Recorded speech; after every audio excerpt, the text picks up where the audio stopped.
Hello and welcome to Wednesday Warfare, where I review NXT and AEW Dynamite back-to-back and try and figure out which show won for the week. Bit of a change up this week. I'm going to begin with AEW this time around because there's a big story I gotta talk about. Everyone knows about this, how the longest reigning Wrestling with Regret YouTube champion made his AEW debut Tuesday night on Dark.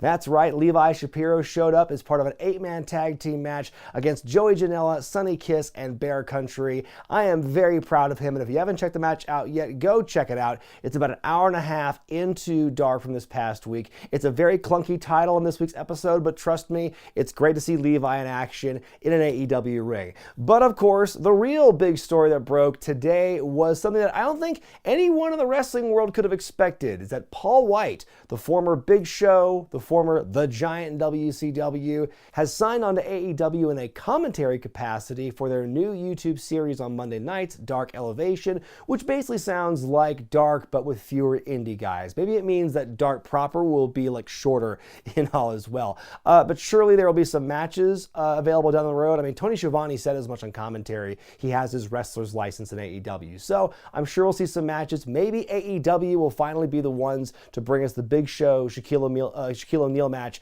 that we've been wanting apparently for well over a decade. I mean, it's a big get for AEW. It certainly helps to further legitimize them as a company. I don't think any of us thought it was going to happen. I think we all just kind of assumed that Paul Wight was going to be WWE for life, brother, and that was the end of that. So I think it's not going to rock the business to its core. Obviously, Show in a semi-retired form, doing commentary, not the biggest earth-shattering news in the world, but it is notable just for how big of a star Show is, Paul Wight is, to go to AEW like that. I mean, it's a surprise. I mean, will it lead to any major big matches? Maybe. Big Show and Shaq apparently still on the table. We'll see.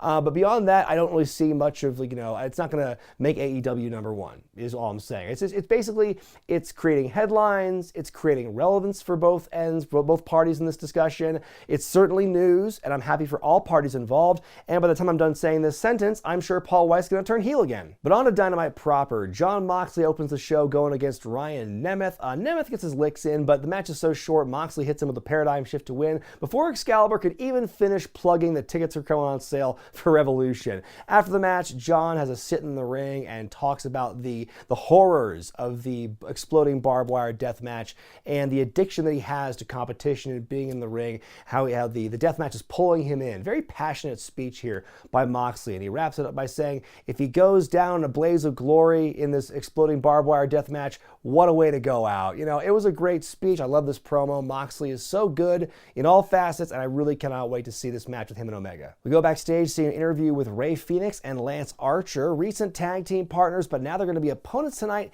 in a qualifying match for the Face of the Revolution ladder match. Archer says he's going to kick Fenix's ass, and then Fenix says in Spanish that Archer is the worst partner he's ever had, and Lance takes offense to that. They start scrapping, and that's how it ends. And that's only a preview of what we're going to see tonight in the main event. Up next, the Varsity Blondes take on Team Taz, Brian Cage, and Ricky Starks. Taz, of course, on commentary here. Before the break, Cage powerbombs Pillman into the ring post. He drops down, and the back of his leg lands on the edge of the steel steps, which looks more painful than the ring post bump itself. That looked like it sucked.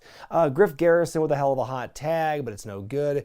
Cage with a drill claw onto Pillman, and the match is over. The lights cut out, and then we get a video of Darby Allin in the body bag, still being dragged down the road, but you see Stinger gloves driving the car, and then we see it stopping, pulling Darby out of the body bag. He's got some sweet half Sting, half Darby face paint now, and he's smiling. So then back to live action. Sting shows up with the body bag he's dragging, but he opens it up and it's Hook, Taz's son, inside, and Taz goes, "What the shit?" and he goes to check on him.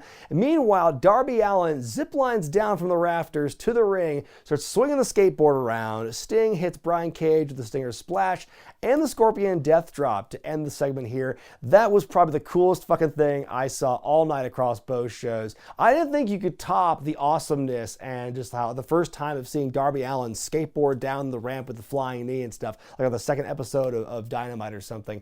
But man, it was a really cool moment. And honestly, I wish they had used Sting a little bit less frequently in the weeks leading up to this, like he debuted in December and he's been on every week almost, doing almost the same segment.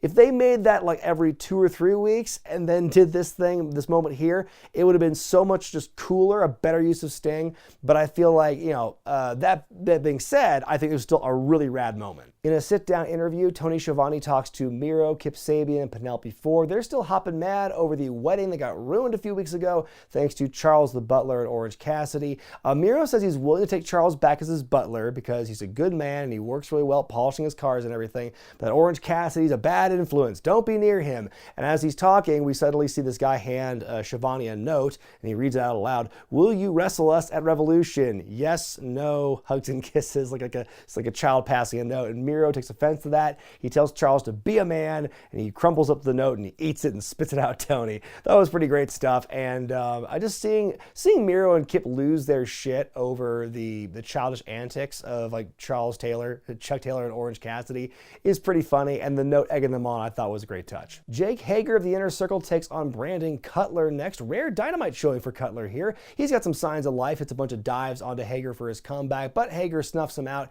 hits a big running lariat to put him away. He's not doing the triangle choke as his finish right now. He's doing the big clothesline. After the match, the Inner Circle show up and start beating up Cutler. The Young Bucks come to make the save. Matt Jackson calling out MJF and Chris Jericho, but those two show up on the big screen. Now, some context. Earlier in the night, we see a clip of the Young Bucks coming to the arena with their parents and a picture of, you know, Matt and Nick with Papa Buck by the truck with the Young Bucks face on it. So we see MJF and Jericho on the big screen by that same truck, and they show I want to say it's a bloodied Papa Buck, but he's just covered in strawberry jam. That's what it looks like. So they've beaten up Papa Buck. He's covered in strawberry jam. They throw him into the truck a few times, into the faces of Matt and Nick. And so evil, dastardly stuff by MJF and Jericho here. I mean, that's really diabolical stuff. Attacking the parents is like always top tier heel shit. I didn't realize the feud was like at that point yet where Papa Buck was expendable. We saw the shoving last week, so I guess this kind of leads to it. But yeah, so now the parents have gotten involved. Papa Buck has been the latest victim of MJF and Jericho. They speed off while the Bucks chase them. I thought, you know, I'm here for it, honestly. We had a high package for the Cody Red Velvet versus Shaq Jade Cargill match for next week. And our next match sees Isaiah Cassidy of Private Party taking on Hangman Page. So this followed from last week when Cassidy was disguised as Jackson DeVille and started beating up Adam Page. And then TH2 are also kind of aligned with Big Money Matt Hardy now. You hear Hardy say, I'll pay you $3,700 to beat him up. $3,700 is a very specific number for a bounty, by the way. So anyway, as the match goes on, Hardy jumps Page on the outside. Out come Reynolds and Silver of the Dark Order to stooge on Hardy, and that allows Matt to get ejected. The match keeps going on. Very athletic match here. Page ends up catching Cassidy in midair on his shoulders, dropping him with a dead eye to win this one here. And then Matt Hardy's disembodied voice speaks out saying, you made a big mistake, you know, go choosing the Dark Order over Big Money Matt Hardy, and I'm going to take out all the members of the Dark Order you love. He beats up Alan Angels, and he throws him off the stage through the timekeeper's table and everything. I am digging this storyline. I loved last week what I saw of Dynamite when Page stood up to Hardy and they made the money match for Revolution. That I think really kicks the angle into high gear. I love that Dark Order still wants to reach out to Page. They're still kind of there for him, even though he rejected them a few weeks ago. Some redemption on the way building here. I am digging this angle a lot. We go to Alex Marvez, where he's going to see Kenny Omega and Don Callis, and they're in some workroom somewhere with lots of sparks and loud clanging noises.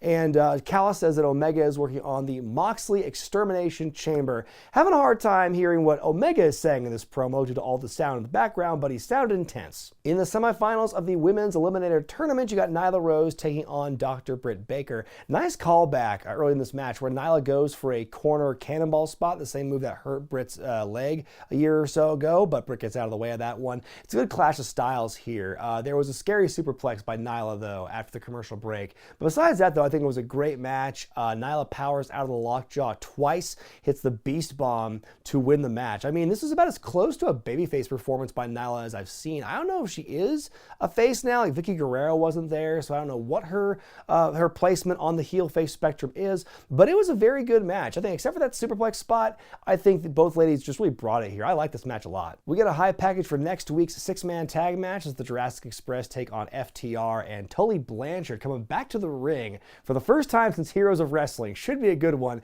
And your main event is the qualifier match for the face of the Revolution ladder match, Lance Archer versus Rey Fenix. Fenix at one point does a somersault over Jake Roberts on the outside onto Archer. Damn near spikes himself on his head in the process, though. Kind of a scary bump. He's flying around, but Archer showing off his strength. At one point, Rey Fenix with a tiger feint dick kick is the best way to describe it here. There's a top rope Spanish fly. It's insane how these two are able to kind of like match each other, kind of flight for flight here. But in the end, Archer is able to win the day with a big old choke slam and the blackout, so he advances on to the ladder match here. It was a very entertaining main event, a great contrast of styles from like two of the best in their respective divisions, making it work. You'll love to see it. Over on NXT, it feels weird to go to NXT second here, but your opening match for this show is Dexter Lumis versus Johnny Gargano in a non-title matchup. Gargano looking to avenge Austin Theory, who was abducted by Lumis at TakeOver last weekend. Everyone in the way is trying to distract Lumis at one point. Johnny fakes a leg injury, and he's telling Austin to go grab a chair, but Austin, for whatever reason, doesn't. The himbo that he is doesn't know how to hit Lumis with the chair, so Gargano gets in there, he gets taken out with silence by Lumis. So Dexter wins here. It was an okay match, but the big story is what happens later in the show when the Way are trying to leave. They're being interviewed, and Gargano reprimands Theory. Why didn't you hit him with the chair? How could that be so hard? And then Theory jumps to Lumis's defense, saying he's misunderstood. He's not a bad guy. And then Indy Hartwell even says that she thinks he's kind of hot. Like, what? I'm with Johnny and Candace here. I feel like I'm taking crazy pills hearing this. Like, it's one thing for NXT as a show to passively endorse Dexter Lumis's actions of being a serial abductor. Like, that's his gimmick, essentially. He's a psychopath and a serial abductor.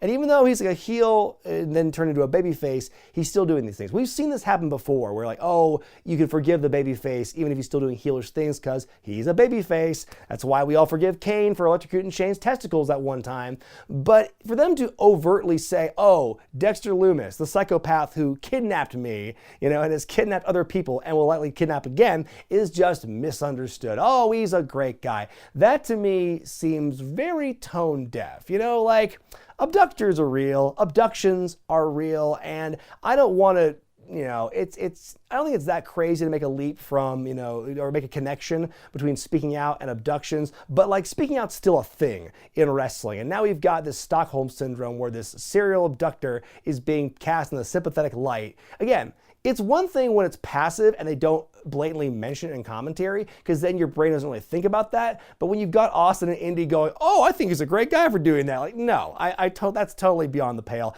And I'm with Johnny. I think Austin needs to go to therapy. Outside the building, William Regal is looking for Santos Escobar. He's got to show up for his match with Karrion Kross, or he's going to be stripped of the Cruiserweight Championship. Then we get a big profile on MSK and their journey in wrestling and their victory in the Dusty Classic. We're supposed to get like an interview with them backstage, but psych, they get jumped by Gibson and Drake. Well, it's a good thing they got all that talking out of the way in the hype package beforehand, because there was none of that here. Up next, Tyler Rust taking on Leon Ruff, and I just love Malcolm Bivens in general as a manager, but the shtick he's doing now where he's like in the background and he pops up from somewhere, like from behind a newspaper or under one of like the benches in the trainer's room, is just, I think it's hilarious. He tries to like always try and get in with like the wrestlers and stuff. In the ring, he describes Leon as the son that he didn't have and never wanted, and the face Tyler Rust makes when he says that was just amazing. So we're supposed to have the match. Ruff makes his entrance, but he gets jumped by Isaiah Swerve Scott. He says he's taking his own opportunities. He's taking them away from guys like Ruff.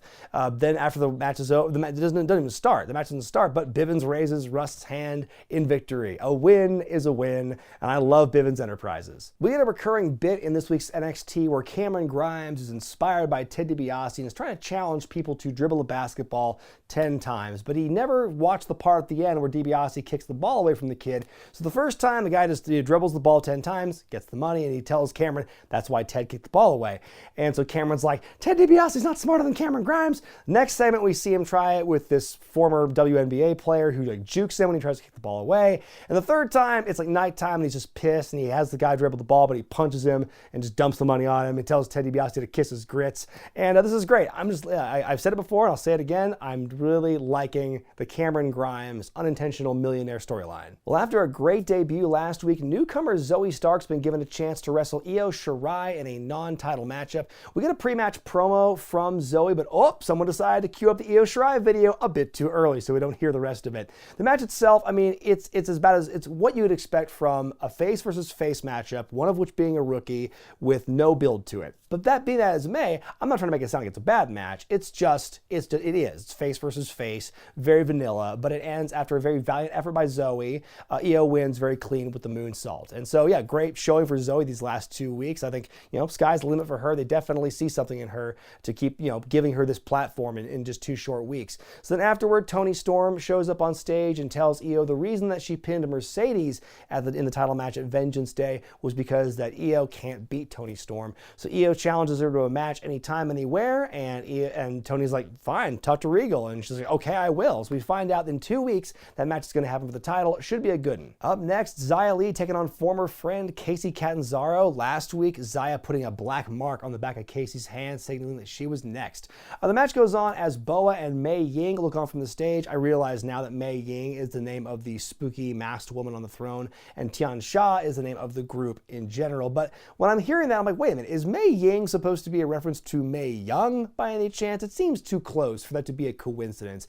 On the outside, Xia just like stomps Kacy's leg as it's draped over the step. Looks really brutal. She drags Kacy back into the ring by her hair. The referee calls the match. They're trying to help her back up, but as she's doing that, she gets kicked in the face by Xia Li, and that's how the segment ends. It seemed really cold-blooded and just really puts a stamp on Xia Li's heel turn here, abandoning everything, all her friends of her past, to really embrace this new dark, more aggressive side. And yeah, that was one of the coolest things I saw this week, is just how cold-blooded and evil Xia Li was here. We get a high package for the women's tag title match next week at Dakota Kai and Raquel Gonzalez versus Shayna Baszler and Nia Jax. Great soundbite from Shayna here where she says, like, oh, the top of the NXT women's division now are just the scraps left over from when I left. Our next match is Killian Drake and Drake Maverick versus the Grizzled Young Vets.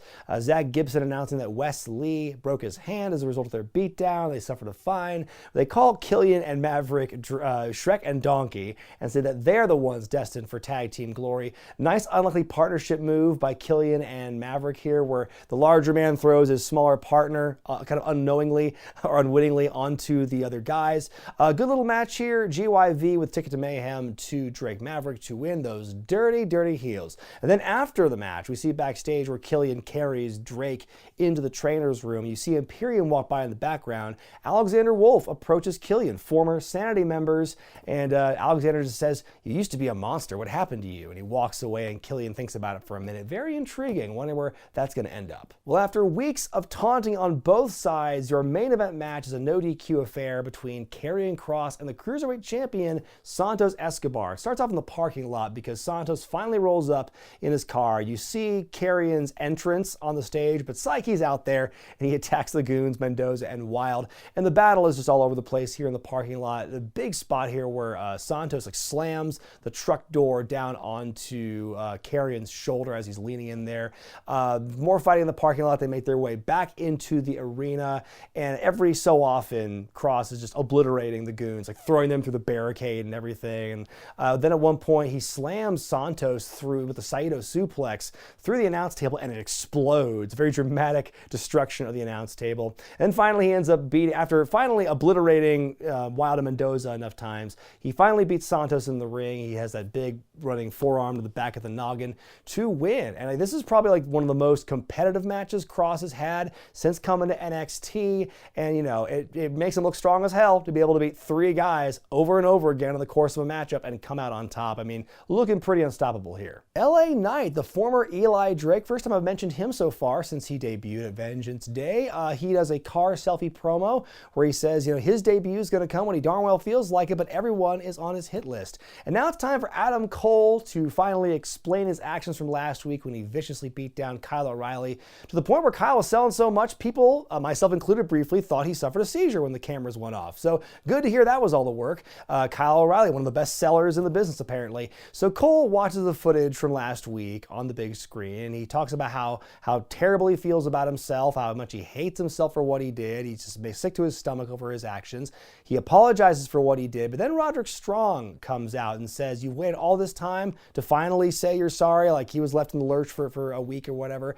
And so he says, you know, Kyle O'Reilly will heal, but Roderick won't be able to save Adam for when Kyle comes back. So then Finn Balor, the champion, shows up. He attacks Cole, but Strong stops him. That allows Cole to kick Balor down. And then in the ring, Strong decks Adam Cole out of frustration. And they're both kind of like conflicted, like what's become of us. Cole starts to cry, and Strong gets down on his level and tells him he loves him, he's his brother. And then Cole, they shake hands and everything, like psych, low blow to Strong. And then he tells Roderick, you're dead to me. And he rips off the UE dog tag, Andre to Hogan style, and he kicks him in the head, Andre to Hogan style. And that's how the show ends. Adam Cole still a bastard, and Pat McAfee was right all along. But seriously though, I am very intrigued by this angle. It's been kind of a long time coming. Ever since Kyle started getting that push, you just kind of knew the seeds were being planted for Adam Cole to eventually break away and turn heel. And like what we're seeing here, I think is being done very well. And if the clips I've seen in PWG and ROH are an indication, when Kyle does come back, it's going to be tremendous. Time now for me to decide which show won for the week, AEW or NXT. Feels weird to do that in the reverse. Ugh, don't like that. But anyway, I think NXT won for the week. I think both shows, I had a lot of fun watching both shows this evening, and maybe it has something to do with the fact that it's the first time in a couple weeks I'm actually watching and reviewing the shows. Good to be back in the saddle on that. But yeah, I think both shows were overall really strong, but I think the NXT was a bit stronger. I think, you know, nothing's gonna top the moment of Darby Allin and Sting saving the day on Team Taz. That was pretty cool what they did. But overall, the NXT was a stronger show, better blend of ha-has and ooh-ahs for me. The one thing that almost derailed it for me, though, was just that whole issue with Austin Theory's Stockholm Syndrome and them trying to paint serial abductor Dexter Lumis in kind of like a sympathetic light. But besides that, though, I think, you know, the rest of the show was too strong for me to ignore. But what did you think of the Wednesday shows? Let me know in the comment section below. And hey, stay tuned for this Friday where I try out some WWE branded wines. Yeah, I'm Brian Zane, and I'll see you next time.